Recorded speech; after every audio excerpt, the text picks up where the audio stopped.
ಬಂಧುಗಳೇ, ಲೋಕಸಭೆಗೆ ಚುನಾವಣೆ ಘೋಷಣೆ ಆಗಿದೆ. ನರೇಂದ್ರ ಹೇಳಿದ್ದಲ್ಲ, ನರೇಂದ್ರ ಅಂತ ಹೇಳಿದೆ. ನರೇಂದ್ರ ಗೊತ್ತಿಲ್ಲ ನನಗೆ. ಲೋಕಸಭೆಗೆ ಚುನಾವಣೆ ಘೋಷಣೆ ಆಗಿದೆ. ಲೋಕಸಭಾ ಚುನಾವಣೆ ಅಂದ್ರೆ ದೇಶದ ಸರ್ವ ಜನರ ಬದುಕನ್ನ, ಹಕ್ಕನ್ನ, ಸ್ವಾಭಿಮಾನವನ್ನ, ಅವಕಾಶವನ್ನ ರಕ್ಷಣೆ ಮಾಡತಕ್ಕಂಥ ಜವಾಬ್ದಾರಿಯುತವಾದಂತ ಸರ್ಕಾರದ ಆಯ್ಕೆಗೆ ಇರ್ತಕ್ಕಂಥ ಅತ್ಯಂತ ಮಹತ್ತರವಾದಂತ ಚುನಾವಣೆ. ಕಾಂಗ್ರೆಸ್ ಪಕ್ಷ ಸ್ವಾತಂತ್ರ್ಯ ಗಳಿಸಲಿಕ್ಕೆ ನಾಯಕತ್ವವನ್ನ ಕೊಟ್ಟು ದೇಶದ ಪ್ರಗತಿಯನ್ನ ಸಾಧಿಸಲಿಕ್ಕೆ ನಮ್ಮದೇ ಆದಂತಹ ಕಾನೂನುಗಳ ಮುಖಾಂತರ ಬಾಬಾ ಸಾಹೇಬ್ ಅಂಬೇಡ್ಕರ್ ಅವರ ನೇತೃತ್ವದಲ್ಲಿ ಸಂವಿಧಾನವನ್ನು ರಚನೆ ಮಾಡಿ ಸಂವಿಧಾನದ ಆಶಯಗಳನ್ನ ಜಾರಿ ಮಾಡಲಿಕ್ಕೆ, ಸ್ವಾತಂತ್ರ್ಯದ ಉದ್ದೇಶಗಳನ್ನು ಈಡೇರಿಸಲಿಕ್ಕೆ ಅತ್ಯಂತ ಕ್ರಾಂತಿಕಾರಕವಾದಂತಹ ಸಂವಿಧಾನವನ್ನು ನೀಡಿ 75 ವರ್ಷವನ್ನ ಕಳೆದಿದ್ದೇವೆ. 65 ವರ್ಷಗಳ ಕಾಂಗ್ರೆಸ್ ಆಡಳಿತದಲ್ಲಿ ಕಾಂಗ್ರೆಸ್ ಪಕ್ಷ ನೀರಾವರಿ, ಕೃಷಿ, ಗ್ರಾಮೀಣಾಭಿವೃದ್ಧಿ, ಶಿಕ್ಷಣ, ಆರೋಗ್ಯ ಪ್ರಮುಖವಾದಂತಹ ವಿಷಯಗಳಿಗೆ, ಸಾಮಾಜಿಕ ನ್ಯಾಯ ಮತ್ತು ದಲಿತರ ಉದ್ಧಾರಕ್ಕೆ, ಅಲ್ಪಸಂಖ್ಯಾತರ ಸೌಹಾರ್ದತೆಯಾದಂಥ ಬದುಕಿಗೆ ಅನೇಕವಾದಂಥ ಕೊಡುಗೆಗಳನ್ನು ಕೊಟ್ಟು 65 ವರ್ಷವನ್ನು ಪೂರೈಸಿದ್ದೇವೆ. ಕಳೆದ 10 ವರ್ಷಗಳ ಬಿಜೆಪಿ ಆಡಳಿತವನ್ನ ಒಮ್ಮೆ ಅವಲೋಕಿಸಿದಾಗ ಅವರ ಸಾಧನೆ ಶೂನ್ಯ. ಪ್ರಧಾನಮಂತ್ರಿಗಳು 10 ವರ್ಷಗಳಿಂದ ಮಾತಾಡ್ತಾ ಇದ್ದಾರೆ. ಭಾವನೆಗಳನ್ನ, ಸೂಕ್ಷ್ಮ ವಿಚಾರಗಳನ್ನ ಪ್ರಸ್ತಾಪ ಮಾಡ್ತಾ ಇದ್ದಾರೆ. ಭಾವನೆಗಳ ಮುಖಾಂತರ ಜನರ ಮನಸ್ಸನ್ನು ಕೆರಳಿಸ್ತಾ ಇದ್ದಾರೆ, ಜನರನ್ನ ಪ್ರಚೋದನೆಗೊಳಿಸ್ತಾ ಇದ್ದಾರೆ. ಧರ್ಮ ದೇವರ ಹೆಸರಿನಲ್ಲಿ ನಮಗೆ ಭಾವನೆಗಿಂತ ನಮ್ಮ ಬದುಕು ಮುಖ್ಯ. ಬಂಧುಗಳೇ, ಒಂದು ಸಣ್ಣ ವಿಷಯವನ್ನು ನಿಮ್ಮ ಗಮನಕ್ಕೆ ತರಲಿಕ್ಕೆ ಬಯಸ್ತೇನೆ.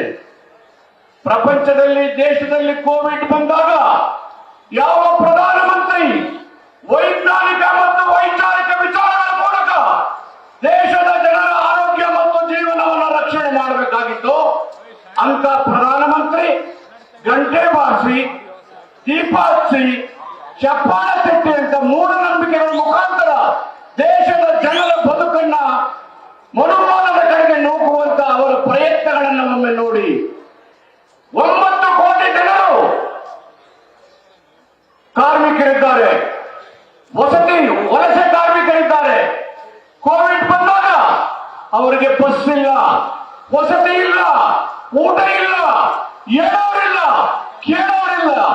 ಅವರು ಬೀದಿ ಪಾಲಾದರು. ಮತ್ತೆ ಎಲ್ಲರನ್ನೂ ಹೇಗೆ ಜೊತೆ ಇಟ್ಕೊಂಡೊಯ್ತಾ ಇದ್ದೀರಿ? ನೀವು ಯಾವ ಡ್ಯಾಮ್ ಅನ್ನು ಕಟ್ಟಿದ್ದೀರಿ?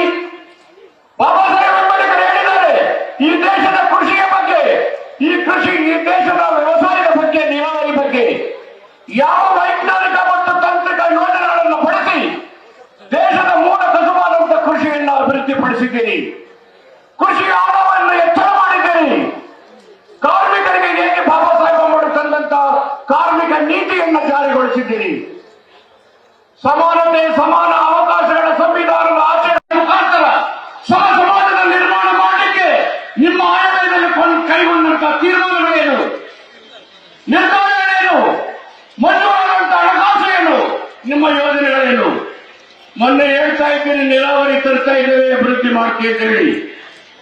ಹೊನ್ನೂರು ಕೊಳ್ಳೇಗಾಲ ತಾಲೂಕಿನ ನೋಡಿ ಒಂದ್ಸಾರಿ ಸಿದ್ದರಾಮಯ್ಯನವರ ಮುಖ್ಯಮಂತ್ರಿ 2018ರಿಂದ ನಾನು ಲೋಕೋಪಯೋಗಿ ಮಂತ್ರಿ ಆಗಿದ್ದೆ. ಧ್ರುವನಾರಾಯಣವರು MP ಆಗಿದ್ರು, ನರೇಂದ್ರ ಅವರು MLA ಆಗಿದ್ರು. ಎಲ್ಲ ರಸ್ತೆಗಳನ್ನ ನೋಡಿ ಯಾವ ಕಾಲದಲ್ಲಾಯ್ತು.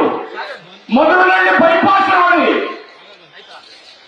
ಕೊಳ್ಳೇಗಾಲದಿಂದ ಹನೂರುವರೆಗೆ ನಡೀತಕ್ಕಂಥ 100 ಕೋಟಿ ರೂಪಾಯಿ ಯೋಜನೆ ರಸ್ತೆಯನ್ನ ನೋಡಿ ಯಾರಾದ್ರೂ ಮಾಡಿದಾರ? ಕೊಳ್ಳೇಗಾಲದವ್ರಿಗೆ ಹೋಗ್ತಕ್ಕಂಥ ಆಗುವ ರಸ್ತೆಗಳನ್ನು ಯಾರಾದ್ರೂ ಮಾಡಿದಾರ? 100 ಹಾಸಿಗೆ ಆಸ್ಪತ್ರೆಗಳನ್ನು ಕಟ್ಟಿದಾರ?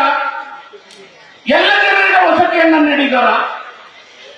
ಏನನ್ನೂ ಮಾಡದೆ ಮಾತುಗಳ ಮುಖಾಂತರ ಮರಳು ಮಾಡುವಂತಹ ಸರ್ಕಾರ ಒಂದು ಕಡೆ ಆದ್ರೆ, ಇಡೀ ಸ್ವಾತಂತ್ರ್ಯದ ಉದ್ದೇಶ ಈ ದೇಶದಲ್ಲಿ ಕೋಮು ಸಮಾಜತೆ ಆಗ್ಬೇಕು, ಅಸ್ಪೃಶ್ಯತೆ ನಿವಾರಣೆ ಆಗ್ಬೇಕು.